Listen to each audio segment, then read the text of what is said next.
banyak orang ngira jadi content creator itu cuma dapat followers, dapat endorse doang. Enggak. Sebenarnya itu kan tangible-nya ya. Tangible itu kan sesuatu hal yang bisa diukurnya. Tapi sebenarnya banyak intangible benefit dari content creator yang nggak banyak orang bahas sebenarnya. Founders Theory. Hai Fox, hari ini gue kedatangan orang yang born entrepreneur. Namanya Aldio Ogut. Halo, thank you. Born entrepreneur. Kenapa born entrepreneur? Karena menurut pengakuan nyokapnya Bang Ogut, Katanya ya. katanya nyokap, Iya. harusnya sih bener. Mulai berbisnis sejak playgroup.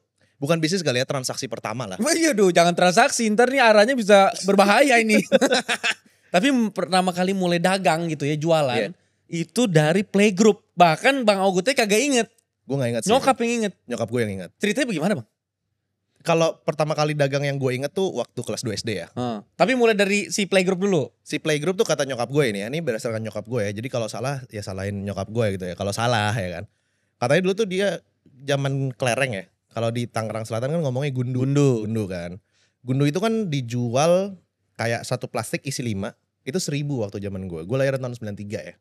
Nah terus habis itu kata nyokap gue. Si gundu itu tuh gue lepasin. Jadi pas gue ke playgroup itu gue bawa 5 gundu gitu. Satunya tuh gue jual kalau gak salah sekitar 500 perak. Oke, untungnya Berarti 1.500 lah per satu paket. 1.500 Itu ya? Iya 500 kali, ya 1.500 berarti gue untung 500 perak. Cuman gue gak ingat sama sekali sih kata nyokap gue kayak gitu. Itu dari playgroup tuh, Iya. udah dagang. Kata Jiwanya nyokap emang gue. udah jiwa dagang. Iya. Masuk terus kelas 2 SD. Kelas 2 SD sebenarnya karena ini aja sih nyokap bokap gue rada pelit ya. Jadi gue gak dikasih jajan, sementara teman-teman gue pada jajan. Terus ada di kantin sekolah itu cakwe. Kalau kalian anak 90-an dulu tuh ada cakwe dimasukin ke plastik dikasih bumbu kacang sama saus. Itu tuh harganya 1.000 dapat 3 cakwe kecil-kecil. Nah waktu itu gue pengen cakwe juga. Gue sering minta sama temen gue. Akhirnya gue dikatain, lu jangan minta-minta mulu dong kayak pengemis. Katanya kayak gitu tuh kelas 2 SD. Akhirnya karena gue sering minta, temen-temen gue gak mau ngasih lagi gitu loh. Minta mulu sih lu. Nah akhirnya gue mikir gimana caranya gue bisa dapetin duit biar gue bisa beli cakwe waktu itu. Jadi gue punya temen namanya Fadil ya, Muhammad Fadlur Rahman. Pernah ketemu lagi gak setelah itu belum ya? Pernah sih, tapi dia Udah gak inget? Dia gak inget waktu gue kasih tahu gitu loh. Gue punya temen namanya Fadil, dia itu jago banget gambar Dragon Ball zaman dulu ya. Kan lu pasti punya di kampus lu atau sekolah lu itu orang yang bener-bener jago gambar dari dulu. Iya, Emang udah born as a painter Painter, kan. Drawer painter kayak gitu ya. Nah, abis itu gue punya teman juga namanya Jerry. Masih kontak sampai sekarang. Dia salah satu teman kecil gue, sahabat gue.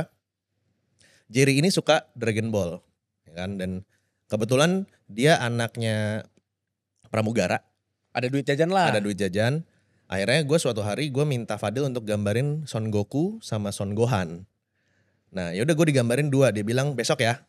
Karena Mas Likuan Dio kan. Yo besok ya. Iya. Lalu gue ambil, dapat gambarnya, gue jual ke Jerry, satunya 2.000. Akhirnya gue dapat 4.000 buat beli cakwe tersebut untuk 4 hari. Ya kayak gitu. Tapi Fadilnya gak gue kasih sih. Gak gue kasih Fadil, habis dia ikhlas gimana ya kan. Jadi dari kelas 2 SD udah menemukan ya, ini ada supply, ada demand nih. Betul, Iya kan ya? betul. Ini bisa gambar, ini butuh gambar. Terus dari kelas 2 SD itu, kelas 4. 4 SD, gue ingetnya nyokap gue itu ngebelin tempelan kuku. Kalau misalnya cewek-cewek tuh zaman dulu ada tempelan kuku yang ada gambar Hello Kitty, Teenage Mutant Ninja Turtle gitu-gitu kan ya. Dia kan belinya kayak satu kertas HVS itu banyak tempelannya. Gue gunting-gunting. Nah itu gue disuruh sama nyokap gue juga gak tahu kenapa gue disuruh jualan gitu kan. Dia cuma bilang coba Dio jualan nih ya kan. Ya udah digunting-gunting, nyokap gue bantuin. Terus misalnya gunting paket 5 gitu kan, harganya 1.000 misalnya, masukin ke plastik. Terus plastiknya kasih lilin dong, lu yang disiut. Ya kan biar meleleh, biar ke seal gitu kan. Gue jualin tuh. Gue lupa gue dapat berapa, cuman gak sampai semua gambar gue jualin ya. Cuman yang jelas ada transaksi di situ. Nyokap ini sebenarnya born as an investor ya. Bisa jadi menemukan bisnis owner ya, langsung dimanfaatkan ya. Tapi nyokap bokap Pinter. gue tuh bukan pengusaha bro. Bukan ya? Nyokap gue dosen hukum, bokap gue karyawan. Gue bukan anak pengusaha. Kita gak pernah ada bisnis keluarga sama sekali. Lucu ya. Tapi dari kecil jiwa dagang ya. Mungkin karena keturunan kali ya. Iya sih, tapi kan gak semua orang keturunan juga begitu. Begitu ya? Iya, enggak. Ini memang dari kecil punya jiwa dagang. Terus kelas 6. Kelas 6 gue pernah dagang sulap. Nah, Jadi waktu itu lagi rame-ramenya kalau anak 90-an tuh di Toys Kingdom ya kalau nggak salah di PIM. Itu tuh ada jualan alat sulap. Gue punya temen namanya Willy, gue ingat banget tuh Willy. Willy itu pertama kali bawa alat sulap itu yang kayak telur-teloran di mangkok. Pas dibuka ada telurnya, tutup lagi, pas dibuka lagi, hilang. oke. Ya kan? Terus gue tanya, Will ini beli berapa? 40.000 gitu ya. Zaman dulu gede loh 40.000 buat kelas 6 SD loh. Jajan gue aja 3.000 kayaknya satu hari tuh. 3.000 sampai goceng ya kan. Kasian amat ya 2 SD gak dikasih jajan, pas ke 6 SD cuma 5.000 gitu jajannya ya kan. Nah terus gue tanya gimana triknya, gak dikasih tahu ya kan. Suatu hari gue ke satu plaza di dekat rumah gue sini. Ada yang jualan sulap ya kan. Dia tuh show tuh. Oh gini-gini nih, wah keren nih gitu kan. Dia jualan kayak alat sulapnya kayak gitu. Nah akhirnya kayak, wah gue gak mau kalah nih sama Willy nih ya kan. Akhirnya gue beli satu. Modalnya ngambil duit dari dashboard nyokap gitu loh ya kan. Waktu itu kalau gak salah 25.000 ya gue lihat. Jadi sulapnya itu kayak kartu dijajarin jadi 3. Itu tuh ada misalnya kayak 3 wajik, 3 skop sama 3 hati ya kan. Nah habis itu ditutup lagi, kartu tengahnya diambil beda. Wih gue penasaran kan, akhirnya gue beli. Ternyata itu cuman kartu, terus diseset ininya nih, digunting yang gambar 3 wajiknya terus ditempel. Di sini gue bilang kayak anjing ini mah gue juga bisa bikin ya kan. Ya udah semenjak itu gue ngerasa kayak rugi kan, 25.000 cuman buat gini doang gitu kan. Gue mikir otak lagi gimana caranya gue biar bisa ngembaliin duit 25-nya. duit ini. Ya kan, akhirnya gue ke warung, gue beli kartu remi. Kartu remi. Ya, Domino sama remi kan. Kartu remi. Ya udah gue bikin tuh versinya 3 wajik, lu potong-potongin aja terus dan lain-lain. Akhirnya jadi 5 paket. Nah gue jual ke temen gue, lupa ya kalau gak salah 35.000 apa 50.000. Ya kan, laku 3 tuh. Jadi dari 25.000 jadi 150.000 tuh. Ya kan, ya udah dapat duit gitu kan jajan ya. Harusnya gue putar lagi ke alat sulap lain ya. Tapi temen gue kayaknya ngerasa ketipu sih ya kan. Oh cuman gini doang gitu. Wah menarik. Jadi Gitu memang sih dari ceritanya. kecil udah punya jiwa dagang dan sekarang diriin Akademi Kreator. Akademi Kreator ya. Yes. Akademi Kreator sekarang bentuknya gimana bang? Itu membership. Membershipnya di situ bayar berapa sih? 500.000. Kita lifetime. Jadi sekali bayar, habis itu mereka bisa akses dan kalau ada update silakan akses lagi gitu. Berapa biayanya bang? Sekarang di 2,7 juta. 2,7 juta. 2,7 juta. Per member ya? Per member dan lifetime. Dan sekarang all member di sana udah berapa? 18.000 in total ya. 18.000 member. Jangan lu kaliin ya. Gue beberapa Gua kali barusan naikin mau harga. kaliin nih. Enggak. Jangan lu kaliin. Awalnya kan gue mulainya dari 99.000 standar lah open Iya, PO iya. gitu. Terus habis Lu itu naikin terus tuh ya? naik Karena ke- ilmunya kan nambah terus juga di situ ya. naik ke 397. Inflasi aja naik, masa harga gue gak naik bos? 90.000, 397, 697. 697, 1,4. 1,4. Baru 2,7. Ntar jangan tahun depan naik lagi. Kemungkinan sih ya. Iya. Gue lebih suka naikin harga daripada nurunin harga sih bos. Jadi Wah, lo gak ini bisa keren. ngitung kan berapa Iya, cuannya iya. kan. Bisa ya kurang lebih rata-rata ya 15M udah masuk lah ya. Amin. Tapi dengan begitu kan artinya Akademi Kreator ini sekalian ngumpulin tapi sekalian juga mencetak konten kreator. Betul. Di Indonesia Akademi Kreator itu salah satu yang terbesar. Salah satu lah. Ya sebelum ini kan ada episode bareng sama Victoria Wong. Ya. Jadi kita shoot di hari yang sama ya. Jadi tadi sempat makan bareng. Gue juga penasaran ngeliat. Terus mereka berantem juga kan ya gitu. Galau canda. kompetitor. Gue liat nih kompetitor tapi kok asik-asik aja nih. Jadi gue lihat emang anak muda punya style yang beda. Tapi ngomong-ngomong tentang konten kreator. Tadi Bang Ogut ada mention tentang social currency. Yep. Wih menarik ini.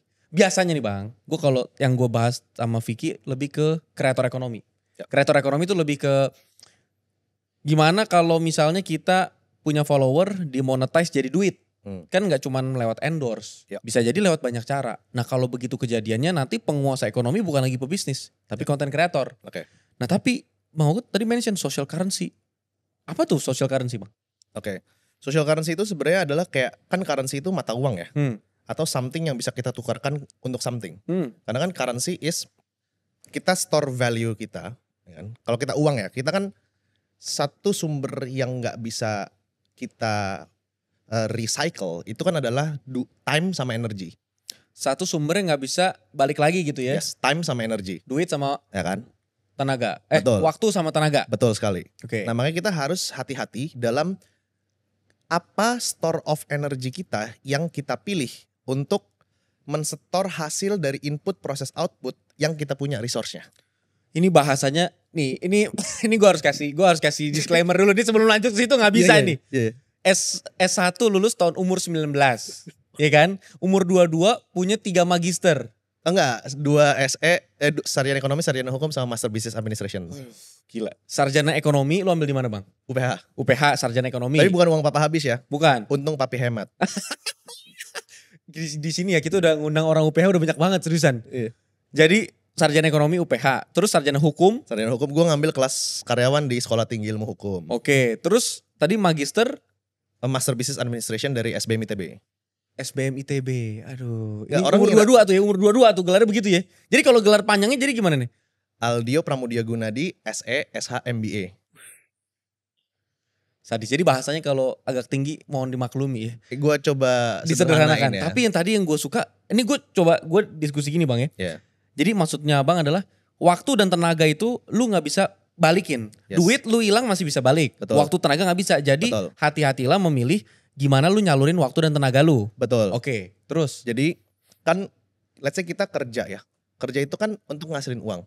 Berarti time sama energi lu Ya. ditukar untuk uang. Jadi duit. Waktu Betul, kan? tenaga kasih dapat duit. Betul. Uang itu kan di print setiap tahun. Makanya ada Betul. inflation. Ya, Time sama energi lu nggak bisa balik lagi. nggak bisa. Even kalau misalnya lu pakai teori relativitas gitu ya. Balik lagi gitu. Oke. Kan kalau misalnya rumus, ini gua takut salah ya di fisiknya ya. Ya. Lebih Lu cepat kalau dari misalnya mau kecepatan balik cahaya. ke belakang, Heeh. lu harus lebih cepat dari kecepatan cahaya. Which Ya. is itu nggak mungkin terjadi karena kita punya massa kan. Ya. Kok jadi fisika ini ya? Lanjut. Terus habis itu, kalau misalnya lu balik pun, misalnya lu bisa ketemu lagi sama orang tua lu pas muda, let's say, lu sebenarnya bukan Balik ke masa lalu. cheating the time, Iya. tapi lu tuh masih berjalan di zona waktu lu sendiri. Iya, oke. Kenapa? Karena organ kita expired someday, Oke, menarik. ya kan? That's why time dan energi itu sangat penting. Karena Oke. kita ngambil dari makanan, sumber cahaya matahari, akhirnya jadi energi kan. Nah energi itu kan kita 2200 kilokalori Per hari. satu hari, tergantung dari berat badan ya. Habis itu kita gunakan itu buat commute, mikir, cari uang dan lain-lain, akhirnya jadi duit tuh, Oke. ya kan. Sementara mungkin energinya besok 2200 kilokalori lagi, tapi lifetime dari paru-paru Ya. lu, ini lu kan nggak balik Ya lah, lagi. makin lama makin tua lah. Ya kan? Ya. Time, akhirnya jadi sebuah currency kan. Mm-mm. Nah yang pertama sebelum kita ngomongin tentang social currency, kita harus sangat cermat menukarkan time sama energi kita itu untuk apa.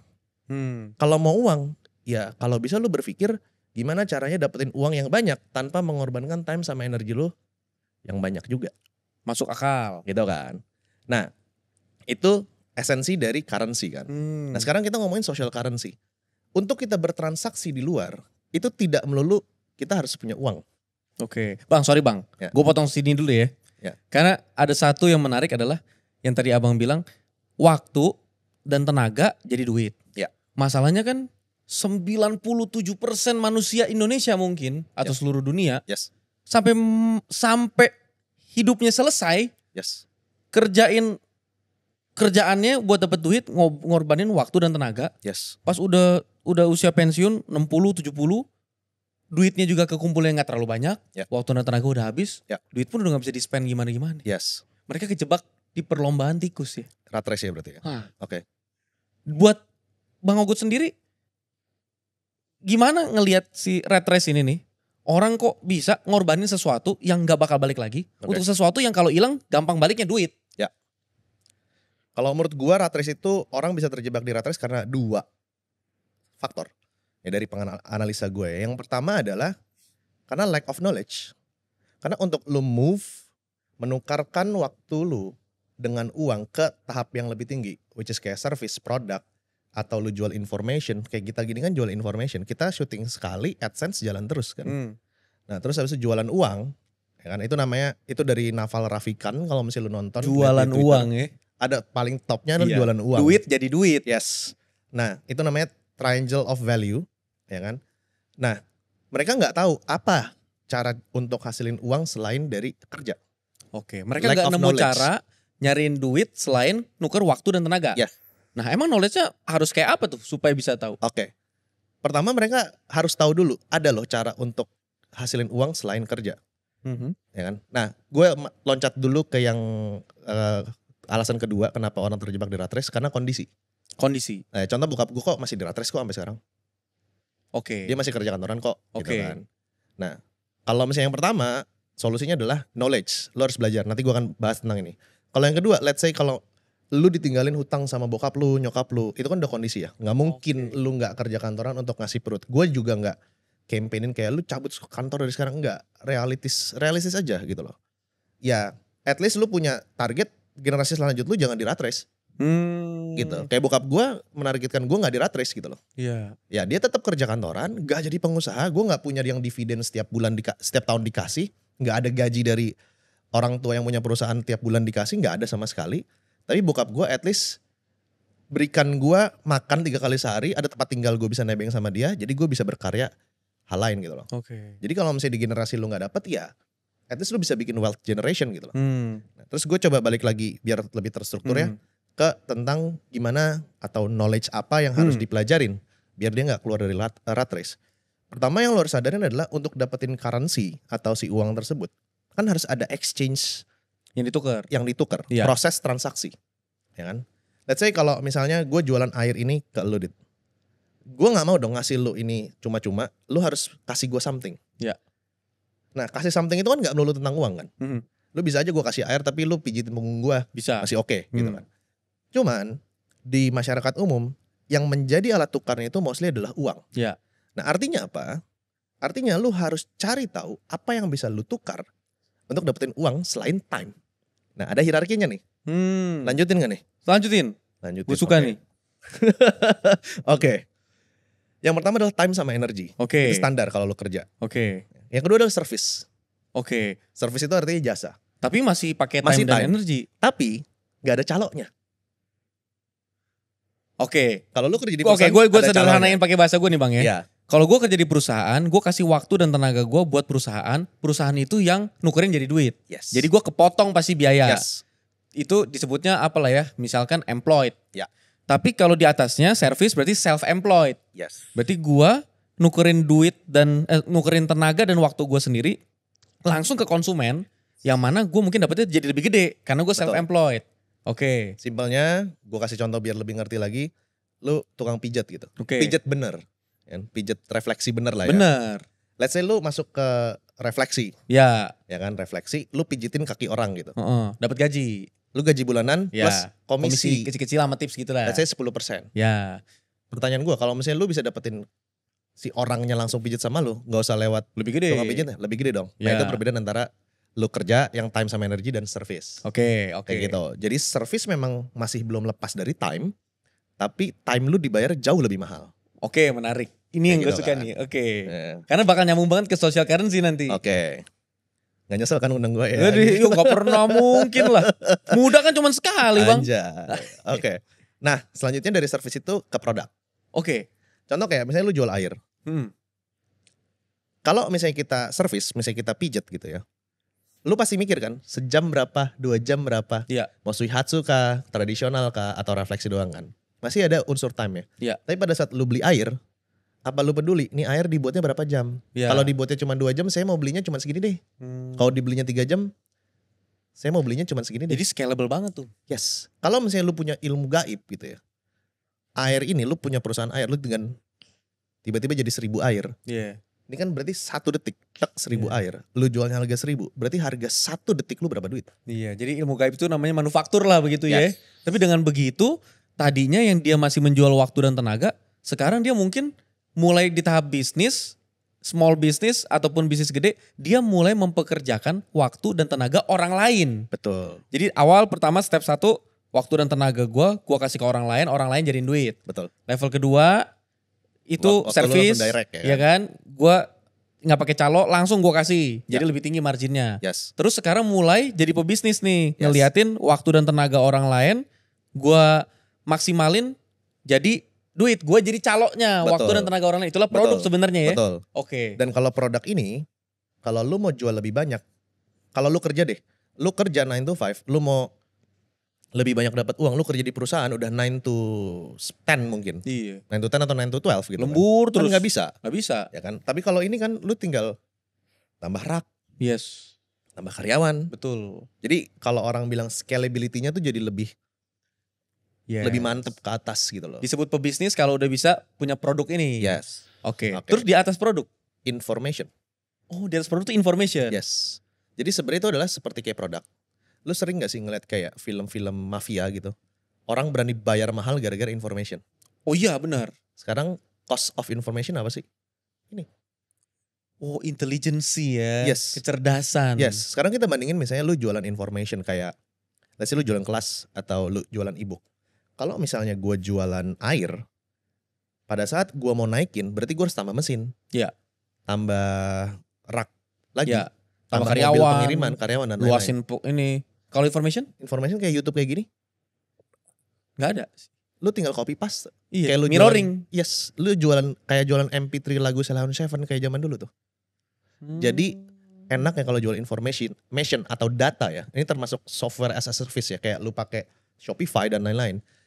Ada namanya marginal cost of replication-nya near zero. Marginal cost of replication menarik. Iya Gitu. benar. Marginal MBA, cost ITB emang beda ya. Marginal cost of replication itu simpelnya kayak untuk membuat atau mereplikasi atau copy paste nih produk ini, cost-nya tuh kecil banget.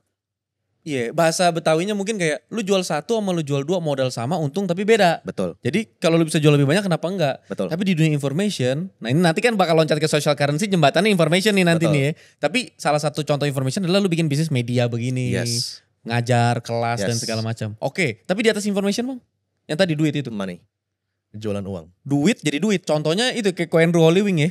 Punya pusat gadai. Iya, salah satunya. Duitnya jadi Bank. duit. Bank, Iya kan? pegadaian, Iya. pinjol-pinjol. Pinjol. Itu dia jadiin duit jadi duit ya. Yes. Fund venture capital kan juga duit jadi duit kan. Ya, Cuman objeknya aja yang diinvestnya beda kan. Kalau Ya, venture bisnis. capital kan bisnis. Yang dia modalnya keluarnya uang. Habis itu dia dapatnya uang lagi pas misalnya lepas di series apa atau IPO dan lain-lain kan. di atas duit apa Bang? Gak ada. Di Belum Indonesia ada satu Bang. Aduh di Indonesia lagi. Bukan di Indonesia maksud gua Bang. Apa tuh? Di seluruh dunia terjadi soalnya. Apa lagi tuh? Jabatan. Bisa ya jabatan dijual ya? Iya kan. Apa itu yang tadi yang dia pakai kagak ada itu. Bener sih. Iya. Cuman yang kayak begitu emang udah ilmu terlarang. Ilmu terlarang ya. Iya. Nah kan gue mau ngegali nih Bang Ogut. Kalau gak ada kamera dilanjutin sama Denny barusan dibahas. Ada kamera aja lu diem. Gitu. Apa tuh? Itu ya. Saya udah bergetar. Oh iya gue udah lihat nih. Aduh. Ntar pas ngopi kayaknya pecah. Lebih pecah. Nah ada satu lagi bro. Kan tadi value udah sampai ujung ya. Uang ya. Semakin lu tinggi ke atas. Itu time lu bakalan semakin sedikit. Cost untuk time lah ya. Jadi lu gak ngeluarin time lebih sedikit. Tapi lu jadinya ngeluarin knowledge. Jadi makin ke atas tuh makin gampang ngerjainnya secara fisik. Oke. Makin susah secara otak. Oke. Let's say kalau misalnya lu uang mau jadiin uang. Let's say mau investnya di kripto atau di saham. Lu kan gak harus push up, gak harus pukulin batu untuk dapetin uangnya kan. Tapi lu mikir keras gitu. Analisa data. Ngitung dan segala discounted macam. cash flow-nya, PBV ratio-nya. Nih gue ngerti ya. Dan Main lain-lainnya pasti nih. kayak gitu kan. Ya kan Lu diinvest hitung-hitung. sama Timothy Ronald kan? Iya. Nah dari si investasi tersebut, pas lu ngeklik kan cuma ngeklik buy. Tapi kalau misalnya knowledge-nya salah, lu bisa. Iya. Salah entry, salah exit. Betul. Menarik. Nah makanya untuk dapetin uang yang banyak itu, lu harus cari tahu karakter lu cocoknya jualan apa, transaksinya apa, si value tersebut biar uang lu lebih banyak, kerja lu makin sedikit Ringan. secara fisik. Tapi nggak semua orang harus atau wajib jadi entrepreneur ataupun investor. Memang di negara maju pun rata-rata cuma 12% yang jadi entrepreneur. Kita tuh 3%. Indonesia 3,47. 3,47 ya. Nah dengan 3,47% ini kendalanya adalah negara kita jadi ibarat kata lapangan kerja juga lumayan sulit. Karena semua orang pengen bekerja tapi sedikit yang ngebuka lapangannya. Oversupply ya. Iya, dengan begitu sebenarnya negara dengan paling banyak masalah paling enak bikin bisnis. Ya. Karena bisnis kan menyelesaikan masalah. Betul. Lari ke social currency nih. Ya. Tadi information itu kan bisa jadi duit. Ya. Sekarang social currency yang lu maksud, gue udah mulai nangkep nih gambarannya. Intinya kalau kita punya pengaruh, Yes. bentuknya bisa jadi jumlah pengikut, jumlah views, bisa beda-beda. Tapi kalau kita punya pengaruh ke orang, maka kita bisa jadiin itu duit. Bentuk mungkin bentuk paling simpelnya endorsement. Ya. Tapi apakah social currency sebatas itu? Oke. Jadi sebenarnya social currency itu banyak orang ngira jadi content creator itu cuma dapat followers, dapat endorse doang. Enggak. Oke. Sebenarnya itu kan tangible-nya ya. Tangible itu kan sesuatu hal yang bisa diukurnya. Lu bisa di-endorse misalnya dibayar 5 juta, 7 juta, atau lu dapetin AdSense dan lain-lain. Itu tuh ya tangible-nya. Tapi sebenarnya banyak intangible benefit dari content creator yang nggak banyak orang bahas sebenarnya. Contohnya gini deh. Kalau orang ngelihat temennya punya followers banyak, dia pasti kalau misalnya ngomong sama yang lain, si Adit tuh temen gue tau, gue kenal. Itu kan sebuah social currency yang dimana lu bisa utilize. Contoh. Membantu networking. Yes. Contoh simpelnya. Lu ngajakin gue podcast. Ya kan? Lu di Finfolk, followers lu banyak. Itu kan social currency. Iya, makanya bisa networking. Yes. Social currency satu. Contoh kayak let's say Iben. Ya, Iben mah. Iben bikin sambal bakar kan. Coba kalau misalnya Aldio gitu, bukan Ogut ya, Aldio. Followersnya cuma 1. Iya. 1 biji gitu loh. Gak bisa. Gak bisa. Karena kalau misalnya lu gak punya social currency, gak punya kayak jaket yang nunjukin value lu as a person di society, lu mau invest bikin perusahaan, orang pasti nanya, emang lu punya apa bro? Satu-satunya yang bisa lu tukarkan adalah ya currency lu. Kayak lu gue follower 1 tapi kayak gue ada 15 miliar nih cash nganggur. Mau gak bikin bisnis sama gue? Nah orang akan lebih tertarik. Karena ada modalnya nih. Yes, tapi kan itu adalah currency. Iya, falas currency lah gue bilang. Iya. Currency kan ada cryptocurrency, Iya. social currency ini yang uang biasa lah. Iya. Uang fiat currency, fiat currency-nya ini. Tapi kalau misalnya kita punya social currency, kita bisa melakukan sesuatu, utilizing sesuatu tanpa perlu keluar banyak si fiat currency-nya ini. Karena kita punya social currency. Nah, bedanya adalah yang paling simpel gini aja deh. Let's say lu jadi direktur di sebuah perusahaan BUMN tinggi gitu. Oke. Di kantor social currency lu mentok banget. Oke. Ya kan? Ya semua orang Iyalah. hormat sama lo. Semua orang karyawan-karyawan lu, nggih Pak, nggih Pak, monggo Pak. Ketawa-tawa apa sih? Ketawa-tawa ke bos gitu kan. Kalau bos ngelucu kan ada ya, ketawa meme-nya karir. Ketawa karyawan ya. Iya, ketawa karir. Ketawa gitu. karir ya. Gimana ketawanya? Ah iya Pak gitu kan. Gitu. Nah, ini alih-alih ketawa karir gitu semua di sini. Ya kayak gitu lah di barusan nih. Nah, tapi pada saat dia pulang kerja, Oke. social currency-nya kan gak ada. Hmm. Hanya orang-orang yang tahu dia doang. Oke. Iya kan? Ya. Tapi kalau misalnya content Oke. creator, Iya benar-benar. lu kesemana, orang nanya IG lu apa? Dari yang gak kenal sama lu, yang ngerasa kayak lu, oh lu manusia biasa aja, pas ngeliat centang biru, walaupun sekarang bisa bayar ya, centang biru plus abis itu followersnya banyak, Walaupun bisa lu beli jadi juga. orang something. Iya. Ya kan pasti dia lihat dong engagementnya oke apa enggak dan lain-lain kan. Oh, bisa Dia boost jadi komen. something ya. Oke, gitu sih bro. Iya. Jadi itu social currency. Dan dengan lu jadi content creator dan memang lu bangun personal branding, lu tuh punya pride di situ. Iya. Orang tuh respect sama lu. Jadi simpelnya social currency itu gain respect dari orang lain karena si social account lu untuk lu nanti utilize. Dan ini adalah the beauty of social media revolution. Iya. Karena zaman dulu untuk lu punya social currency, lu harus casting, jadi artis Masuk dan TV lain-lain. itu sulit. Betul sekali. Kemarin kita pas di episode Kak Neva, Kak Ivan Gunawan, ya diskusi itu, dia ngerasa, wah influencer hari ini kan set langsung ada Yes. segala macam. Kalau dulu untuk jadi seorang Ivan Gunawan itu perjuangan struggling gila itu. Iya. Tapi pertanyaan gue gini, banyak yang salah paham, nggak nangkep kalimat yang tadi tuh, gain respect, Yes. bukan gain followers, Yes. gain respect. Karena banyak yang makan di resto nih. Kamu nggak tahu saya siapa? Follower saya segini loh. Masa suruh saya bayar? Udah saya review aja.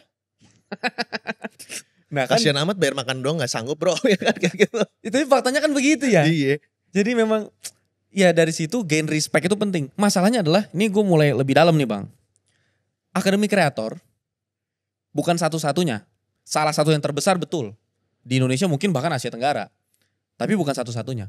Pertanyaannya adalah, Kalau konten kreator hanya fokus di follower engagement rate, itu kan matriks buat ngukur berhasil nggak berhasilnya. Iya. Tapi gimana caranya dari awalnya nentuin yang paling spesifik aja. Segmentasi gue mau bahas apa. Oke. Kalau ditanya tergantung apa kesukaan lu. Jujur aja mungkin banyak orang bingung. Ya. Tapi kesukaan gue apa gitu kan. Gimana cara dari Oke. Bang Ogut mimpin 18.000 member?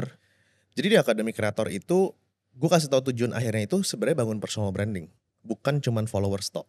Oke. Yes, if you wanna build your personal branding, you need followers at the first time gitu loh. Bahasa Indonesianya, kalau misalnya lu mau bangun personal branding, ya lu harus lihat dulu, harus dapetin followers lu di awal. Tapi itu harus go beyond that. Nah, kita bahas dulu tentang niche-nya ya. Oke. Nah, Nis pasar ceruk. Oke. Niche itu tuh simpelnya kayak kalau misalnya lu mau bikin konten kan banyak pilihan tuh, mau otomotif, yoga atau apapun itu. Konsultan bisnis klinik kecantikan itu Nah, niche gua awal. Niche lu kan. Oke, konsultan bisnis kecantikan. Ya. Kan konsultan bisa banyak tuh, Banyak. konsultan manajemen, konsultan spesifikin. operation ya kan. Ya. Lu masuknya konsultan bisnis. Bisnisnya apa? Kecantikan. Yes. Itu udah specific niche. Ya kan. Nah, pada saat orang kalau mau milih niche, lu jangan 100% mikirin lu sukanya apa, Bro. Nah, Orang nggak ada yang peduli lu sukanya apa, oke. ya kan? Kalau misalnya itu yang lu suka nggak menjual, lu mau makan apa gitu loh. That's why kalau misalnya di Akademi Kreator ada nama modulnya namanya The Sweet Spot. Seru ini. Keren banget namanya. Boleh gak dibocorin dikit-dikit? Gimana tuh the sweet spot? Ini yang modul ini gue masukin ke Discord gue kok. Jadi Oke, kalau misalnya umum mau join ya. bisa masuk ke free modulnya ada. Nggak usah bayar, nggak apa. Di Sweet Spot gue jelasin. Jadi pada saat lo memilih konten atau topik konten, lo tuh harus pikirin dari 3 aspek. Yang pertama adalah what do you like? What do you like? Apa yang lo suka? Kedua, ada marketnya nggak yang suka sama lo juga? Suka sama topik tersebut. Jadi bikin 3 gini kayak diagram Venn. Oke. Tengahnya lagi adalah ada business opportunity-nya nggak? Lu suka gak? Suka dan Pasar menguasai suka nggak? gak? Ya, Dan bisa jadi duit apa enggak? yes. Hmm. Gitu.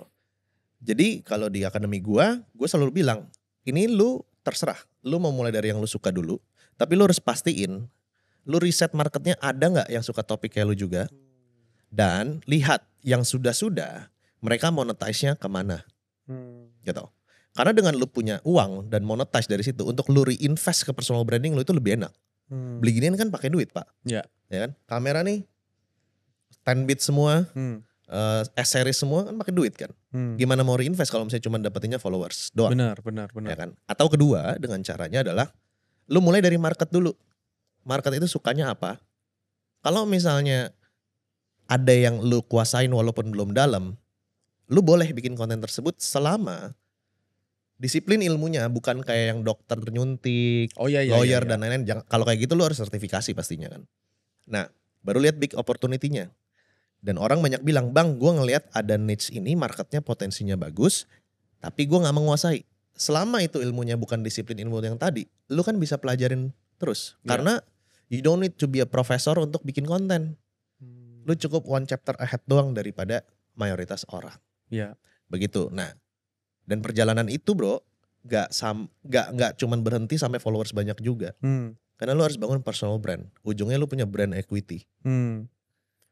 Jadi tahapnya setelah lu punya followers banyak, kan itu lu memberikan value konten kepada orang lain. Lu harus develop juga karakter lu.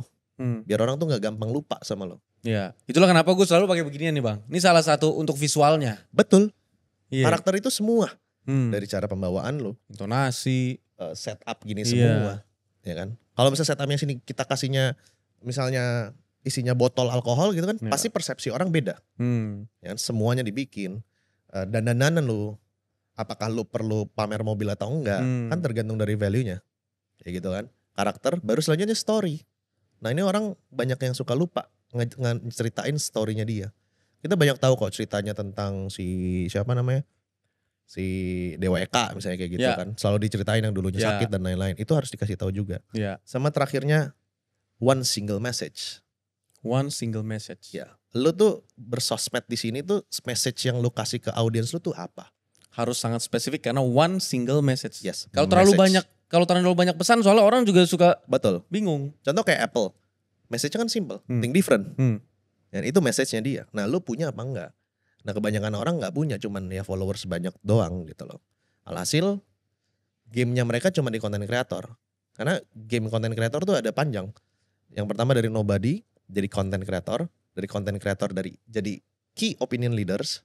Oke. Jadi dari content creator jadi KOL. KOL. Bedanya apa tuh? Kalau content creator kan lu bikin konten aja. Bikin konten doang. Kalau Belum ada KOL, pengaruhnya. Betul. Kalau KOL, lu udah konsisten untuk bikin konten di topik tersebut sehingga kalau orang mau cari tahu tentang topik tersebut Nyarinya lu. mengacunya ke lu. Oh, itu KOL. KOL, Oke. ya kan? Terus habis itu influencer. Nah, influencer ini versi Iya, gua versi ya. Aldi Ogut gua nih. ya. Terserah lu kalau nggak percaya ya kan. kok galak jadinya ya kan. Wah, udah mulai panas nih. Influencer itu adalah orang yang dia tuh bahas topik tertentu, tapi kalau ada isu-isu terbaru tuh dia dimintain pendapatnya. Oke, bahkan bisa jadi di luar ranah pembahasan Betul, umumnya dia. betul. Dan dia punya followers yang udah jadi fans, Loyalis ya. loyalis yang dimana dia itu ngikutin apa kata si influencer tersebut. Ya.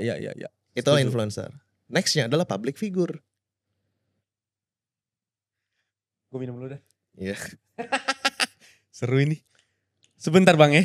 Boleh. Sebentar nih. Gue pelan-pelan nih ya. Coba gue minum juga. Iya.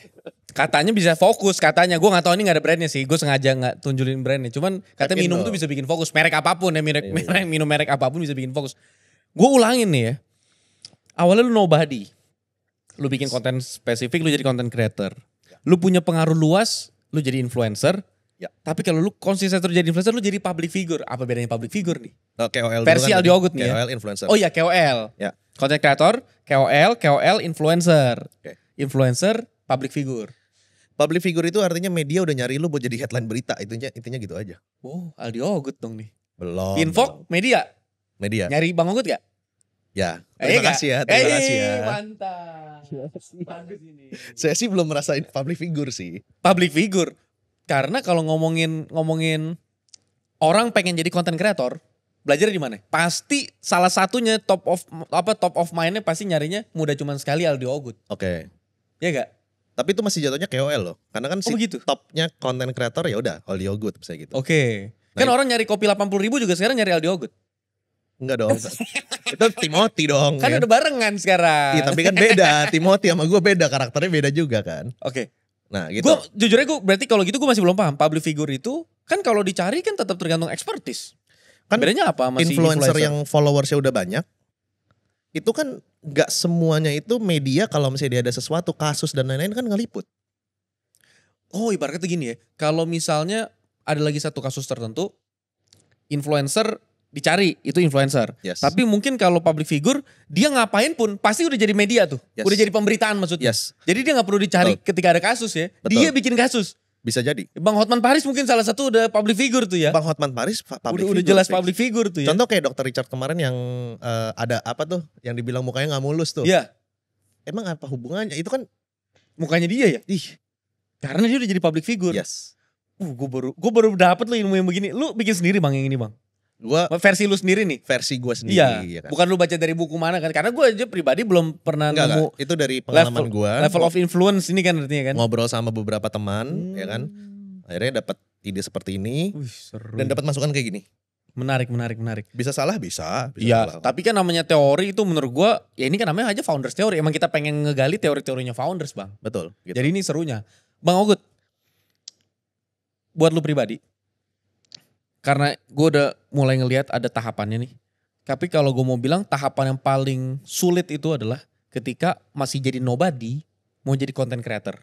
Itu mungkin butuh komitmen. Yes. Kalau ibarat kata kreativitas itu mah, kalau udah ada komit mah kreativitas mau nggak mau harus keluar ya. Ya. Cuman komitmen biasa hilang. Tapi untuk jadi content creator ke KOL, itu mungkin butuh banyak kolaborasi. Aldi Ogut emang berkolaborasi sama orang lain? Oke. Kalau menurut gue ya, ini pandangan gue pribadi dari hasil pengalaman gue, untuk jadi content creator ke KOL belum kolaborasi bro, tapi KOL ke influencer Butuh kolaborasi. kolaborasi. Content creator ke KOL? Content creator KOL itu lu butuh konsistensi. Konsistensi. Karena nggak banyak loh orang ngebahas satu topik belum rame-rame, dia tahan masih ngebahas topik itu terus. Oh iya betul. Pertama kali gue pas bahas bisnis klinik kecantikan secara bisnis gitu kayak Kok nggak rame ya? Kayak Iya gitu kan. bener. Kan nggak banyak orang yang bisa konsisten. Kayak gitu kan. Nah KOL itu orang yang udah konsisten di bidang itu, akhirnya dia diacu sebagai orang yang expert di bidang tersebut. Lu ada masanya gak bang? Waktu lu bahas gimana caranya jadi seorang konten kreator segala macam. Kan gue lihat juga lu beberapa ada 2-3 kali shifting kan? Yes. Shiftingnya apa aja sih? Pertama tentang interview kerja ya. Ya. Nah gue mulainya itu bukan dari passion tuh. Gue gak ada Karena passionnya datanya ngebahas. kebanyakan orang nyari begitu. Karena orang-orang banyak butuh interview kerja. Itu konten pertama lu ya? Iya, karena kan gue dulu pernah kerja di strategic management consulting. Gue pernah jadi consult departemen HRD. Kan gue bikin modul-modul HRD-nya tuh bareng tim kan. Oke. Jadi gue tahu, nilainya gini, nilainya gini. Ini berarti kita punya HRD ya? Kurang lebih. Ya lu bongkarin ilmu HRD ke orang-orang yang interview. Karena menurut gue itu jadi lebih fair. Betul. HRD-nya lu upgrade terus. Sedangkan orang yang interview gak terupgrade. Dia juga gak, ya dia shock lah ketika ditanya gitu ya. Abis itu lu shifting ke? Self development. Oke, itu nyambung tuh. Ya. Abis itu karena kan awalnya tuh gue bikin interview kerja biar orang tuh jadi punya duit. Banyak tuh yang keterima kerja karena gue kasih template CV, cara jawab pertanyaan. Yang paling meledak tuh ya hidup gue berubah karena satu konten itu 6 pertanyaan jebakan HRD. 6 jebakan pertanyaan HRD. Itu hidup lu berubah satu konten. Gara-gara itu. Itulah kenapa hashtag lu selalu satu konten lagi. Satu konten lagi. Yoi. Karena bisa jadi Kesuksesan setelah ini lu lo. bikin satu konten itu nyelesain semuanya. Betul. Oh. Makanya itu ya kan. Habis itu gue pindah ke self development. Tapi banyak yang bilang, bang, gue gak betah nih kerja di perusahaan ini nih bang. Gimana cara jadi konten kreator kayak lo? Oke. Ya kan. Oh enak ya lo. Oh lu yang bikin banyak orang resign kerja. Loh 18.000 orang itu kalau dia udah jadi konten kreator berhasil ngapain dia kerja? Gak semuanya resign. Tapi banyak yang resign kan. Beberapa. Tapi lah. menurut gua harus resign lah. Gimana cara ngerubah 3,47% supaya lebih tinggi? Ya harus ada segelintir karyawan yang resign dan ngebikin lapangan kerja baru. Kalau dia jadi konten kreator, dia akan hire videographer, video editor. Betul. Oke. Sensitif ya Anda ya. Jadi company hati-hati aja kalau ngundang Aldi Ogut ke company-nya ya. Oke. Nah, cuman sekarang gue lebih mild. Kalau dulu kan gue kayak gembar-gembor kayak ayo resign ngapain kerja di kantor. Dulu gitu. Tapi sekarang lu yang bikin pecat bos lu gitu kan? pecat bos lu gue gak pernah ngomong sih. Gue gak ngomong ya. Cuman gue lebih ke kalau sekarang kayak gue ngeliat ya namanya juga nambah umur ya. Jadi lebih wise lagi lah. Gue ngeliat lu umurnya masih muda bang. Gak bisa ngomongin kalimat barusan itu gak kena. 30 udah lumayan lah. Ya ampun 30 mah orang baru puber kedua bang. Oke. Habis itu lu lebih slow. Lebih slow dan gue bisa ngeliat kenyataan kayaknya gak bisa kalau misalnya terlalu keras juga gitu. Jadi kayak toleransi lah kalau misalnya emang lu kerja kantoran ya lu tetap jadi content creator gak apa-apa. Tapi itu jadiin part time. At least gaji lu tuh buat lu hidup bulanan. Nah healing foya-foya staycationnya pakai uang dari konten. Ini mah di mild bukan karena usia. Ini kalau gue sesama pebisnis gue mikirnya lebih ke supaya membernya Akademi Kreator bisa lebih besar. Bukan cuma orang yang mau jadi konten kreator. Semua karyawan kan bisa jadi konten kreator kalau cara masuk lu begitu kan. Memang betul. Iya jadi target pasarnya puluhan juta orang nih. Betul. Apakah dengan begitu semua orang sebaiknya belajar menjadi seorang konten kreator? Gue uji tesisnya nih. Apakah menurut lu sebaiknya semua orang belajar menjadi konten kreator? Gue lihat pertanyaannya lagi ya. Apakah semua orang? Apakah sebaiknya semua bikin karyawan, konten? semua orang belajar menjadi seorang konten kreator? Kalau menurut gue nggak usah. Nggak usah semua. Siapa yang butuh kalau begitu? Yang butuh adalah orang yang udah ngerasa kok gue mentok nih, Kontroversi. ya kan? Karena siapa manusia yang tidak merasa mentok? Tidak ada juga bang. Ini gue dijebak nih.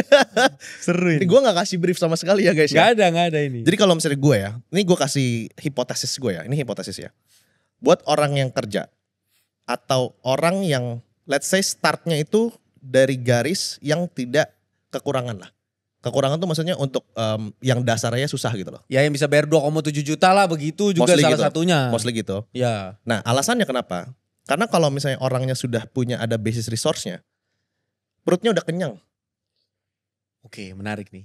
Kenapa dengan perutnya perut udah kenyang? Dia akan lebih bisa. Dia akan bisa lebih kreatifnya ada. Oh iya. Ya kan? Iya. Perutnya udah kenyang. Dan kalau misalnya kita ngomongin tentang sosioekonominya orang kan, gue percaya ya, ini belief gue ya. Kita benerin dulu orang-orang yang di let's say kita middle up, ya kan? Sehingga dia tuh bisa berkarya dan habis itu bikin lapangan pekerjaan. Oke. Sehingga yang bawah-bawahnya ini nggak kerja tuh bisa naik. Oke. Itu alasan gue. Oke. Itu hipotesisnya. Oh, paham. Mau di-challenge lagi gak nih? Gue mulai nangkep nih ya. Ini gue pernah baca soalnya di satu Instagram, kalau lu menyelesaikan masalah-masalah orang kaya, lu jadi kaya. Lu menyelesaikan masalah orang miskin sulit. Karena lebih gampang jual satu Ferrari daripada 500 Honda. Ibarat kata begitu. Betul. Karena untuk orang-orang yang beli Honda, bukan mengecilkan merek Honda nih, tapi kan memang harga Honda gak kayak harga Ferrari. Jadi ketika orang beli Honda itu mungkin setengah harta dia untuk beli mobil itu. Ya. Sedangkan orang yang beli Ferrari walaupun Ferrari harganya lebih mahal, itu paling cuma 1% harta dia. Ya. Nah dengan begitu artinya, tapi menurut gue itu strategis. Dengan Bang Ogut, fokus akademi kreator itu juga lebih ke orang-orang middle up.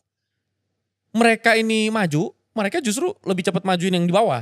Betul. Lu gak mulai itu dari akar rumput, lu mulai dari segmen tengah-tengah atas supaya kalau kepalanya kena, ya bahu tangan puser ke bawah semua pokoknya ikut kejamah. Ya, let's say kalau misalnya lu kerja, lu ada gaji bulanan, terus habis itu lu part time jadi content creator.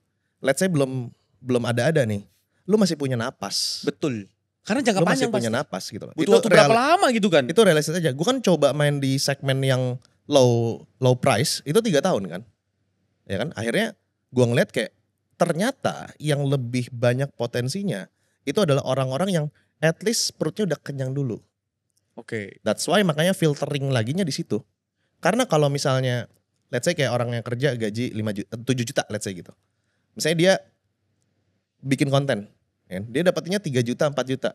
Dia masih punya 7 juta nih sebulan untuk makannya dia. At least dia bisa bayar lagi video editor, let's say 1,5 juta, 2 juta.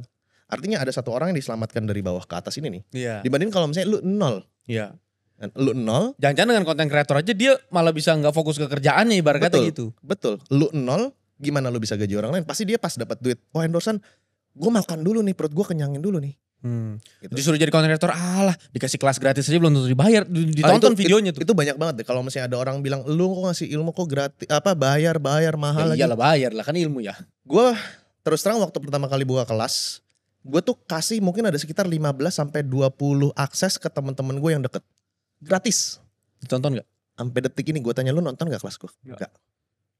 Itu uniknya memang. Sesuatu yang didapatkan dengan mudah. Enggak nonton. Itu gak dihargain biasanya. Kayak gini lah, kita sekarang udah ada duit lah. Kalau misalnya kita beli kelas harga 200 ribu, pasti eager kita untuk belajar itu lebih kecil dibandingin kelas yang harganya kita bayar 15 juta. Ya iyalah, bener. Dan lucunya, guru yang dibayar 15 juta, itu lebih dihargain daripada guru yang dibayar 200 ribu. Padahal guru yang dibayar 15 juta, itu lebih ngambil duit daripada guru yang 200 ribu. Ibarat kata kan gitu. Betul. Walaupun ilmunya sama nih. Betul. Iya, tapi gimana pun itulah manusia.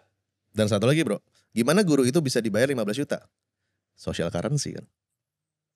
Berarti social currency salah satunya juga selain ngebentuk interaksi pengikut, tapi juga ngebangun loyalitas. Yes. Soalnya dari awal kan tadi ngomongin lebih ke kebutuhan pasar, konten dan segala macam. Yes. Tapi ngebangun loyalitas tuh hal yang berbeda. Yes. Pengikutnya mungkin dari 1000 gara-gara ngebangun loyalitas bisa jadi turun jadi 600. Tapi lebih loyal. Yes, lebih trust lah ya. Lu ngerasain gak bang? Iya. Pas ketika lu lagi ngebangun loyalitas. Oh iya bener. Gue sekarang lebih prefer followers gue gak banyak-banyak amat, tapi kayak density dari followersnya itu lebih kayak kuat gitu loh. Karena gue kan sekarang 400 ribu ya. Tapi itu udah pindah niche beberapa kali kan. Exactly. Gitu loh. Nah sementara ada orang yang dari awal mungkin followersnya cuma 70 ribu. Tapi niche itu terus. Jadi density dari trustnya follower tuh jauh lebih gede gitu. Gitu. Ini sebenarnya gak pernah gue tanyain pertanyaan ini. Karena ini pertanyaan khasnya Pak Gita Wirjawan. Cuman untuk seorang Aldi Hogut emang udah harus kenanya level Pak Gita Wirjawan nih. Waduh. Sebelum ya ini jadi podcast pemancing. Jadi dengan begini kan Pak Gita mempertimbangkan, wah aduh. Seru nih. Karena kita berharap Pak Gita nonton Founders Theory. Asik. Aduh. Bang Hogut, what is your end game? Asik. Main game? End game-nya apa? Filantropis. Gitu? Iya. Beneran? Betul. End game-nya filantropis? Yes. Filantropusnya ke arah mana? Kan ada yang filantropisnya ke pendidikan, kesehatan.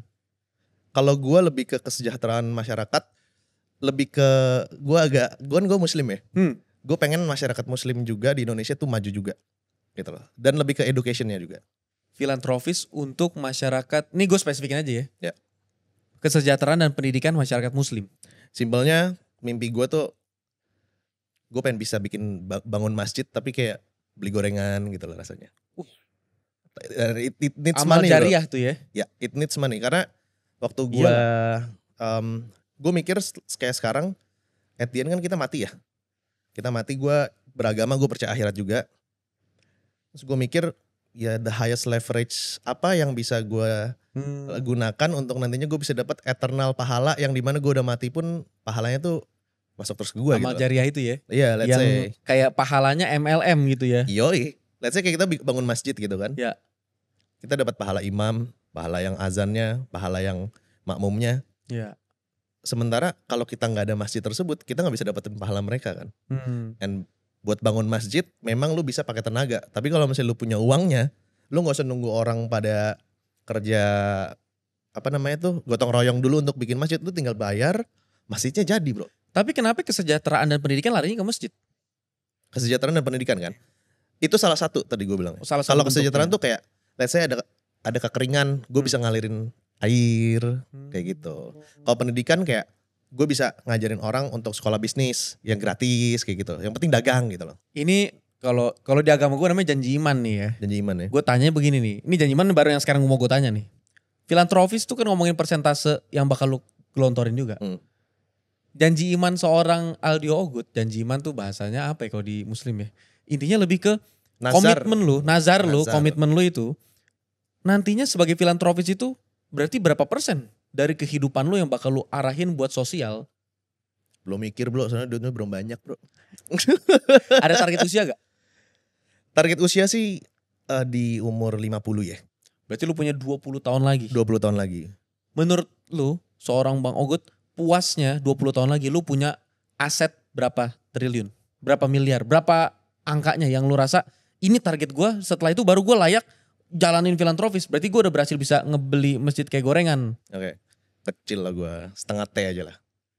Kecil biar setengah masuk T. ultra high net worth kan. Setengah T itu kecil Setengah Bang. T. Kalau dibanding teman-teman gue kan maunya 1 T, 2 T. Gua Setengah T itu ya. dulu. Dengan setengah T Rencananya itulah gitu ya. 20 tahun ya. Gimana caranya bro, ajarin gue dong. 20 tahun setengah T dong. Wah gue bilang setengah T kita kecil nih. Dibandingin sama target temen gue yang lain ya. Iya.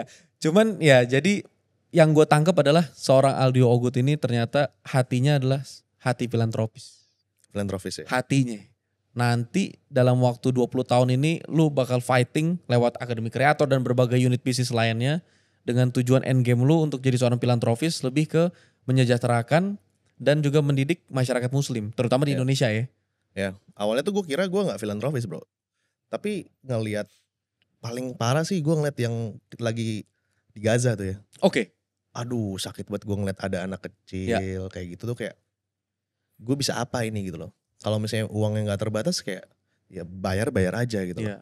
Sumbang aja walaupun mereka bilang sumbang gak masuk dan lain-lain. Ya gue mikirnya waktu itu ya gue alhamdulillahnya kayak udah sekarang nih udah ada uang gitu kan.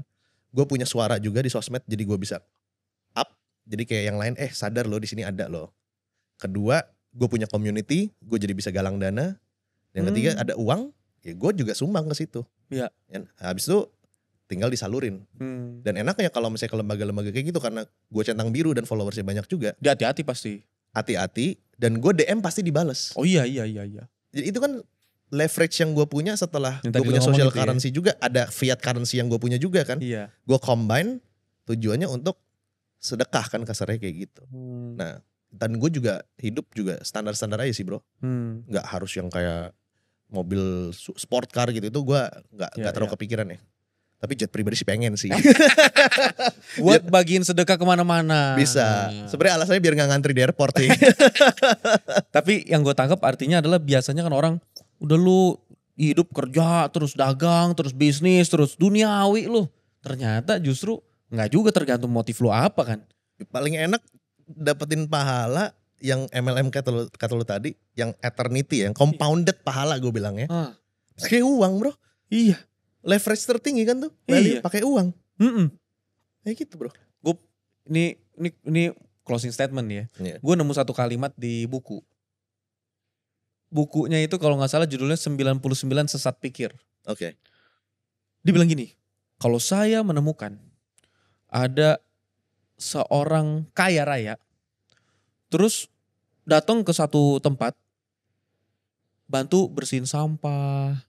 Terus nanam tumbuhan, nolongin kemanusiaan. Menurut saya orang itu antara dua, tidak benar-benar cerdas atau tidak benar-benar serius untuk membantu. Karena jawabannya katanya adalah harusnya kalau dia benar-benar mau ngebantu, daripada waktu dia yang mahal itu, dia bisa pakai buat nyari duit, dia pakai buat ngambilin sampah dan segala macam. Dia bayar aja orang, dia ngambilin sampah sejam paling ngangkut 1 kilo sampah. Sejam dia kerja bisa dapat 20 juta. 20 juta dia bayar orang bisa ngangkut 200 ton sampah mungkin. I love it. Iya kan? I love it. Pas gue lihat gitu, iya juga. Makanya tadi pas gue tanya filantropis, gue tanya mana? Oh iya, kalau ngebangun dan segala macam pakai duit jadi duit, nah masuk akal nih. I love it. Multiplikasinya jauh lebih banyak bro. Yes, amazing. I love it. Bang Ogut, ini kamera Bang Ogut.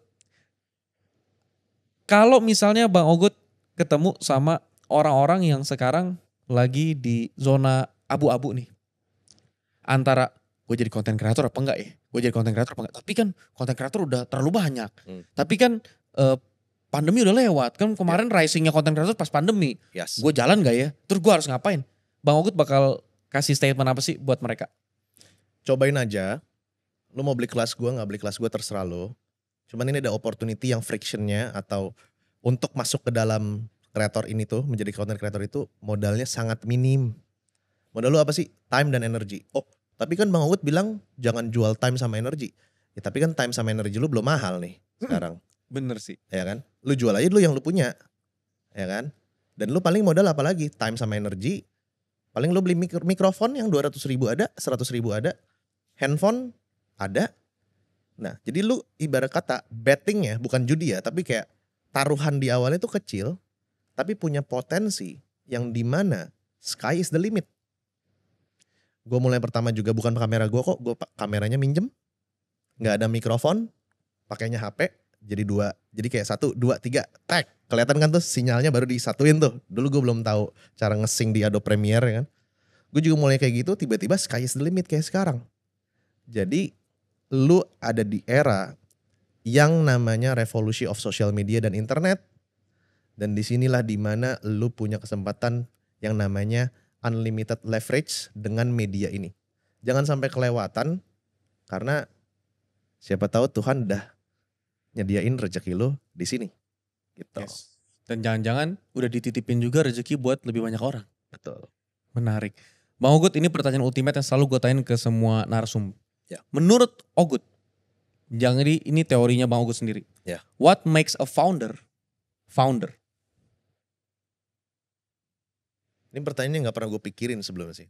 What makes a founder? Ya. Menurut Bang Ogut tuh, apa sih yang menjadikan seorang founder tuh founder? Apakah karena dia nemu peluang ngambil duitnya? Ada yang bilang founder itu adalah orang yang punya purpose-nya. Founder adalah orang yang, menurut Bang Ogut, apa sih yang disebut founder tuh sebenarnya sampai dia tuh benar-benar layak disebut seorang founder? Kalau founder itu why-nya harus kuat ya. Kayak lu bikin perusahaan ini karena apa gitu loh. Memang kita gak bisa munafik ya. Kita bikin perusahaan tujuannya untuk money dulu ya. Tapi what's next abis money gitu loh. Kita gak bisa juga jadi founder yang idealis. Oh gue mau bikin perubahan tapi money-nya gak ada. You need money to make a change in this world, right? Jadi setelah money, lu punya alasan apa yang beyond yourself dari perusahaan ini tuh bisa ngasih berkat sama impact ke banyak orang. Kalau gue sih lebih ke situ ya. Menarik. Founders adalah orang yang nemu titik keseimbangan antara menghasilkan uang dan tujuan setelah uang. Yes. Keren. Semoga para penonton hari ini yang sudah nemu cara dapat duitnya, nemu juga tujuan makna kehidupannya di atas uang. Dan teman-teman yang punya idealisme hal-hal positif, nemu juga cara dapat duitnya. Dan buat yang belum sama sekali take action atau ngelangkah, cobain dulu aja. Karena kita gak pernah tahu ke depannya bagaimana. Sampai ketemu di episode berikutnya. Bye Fox.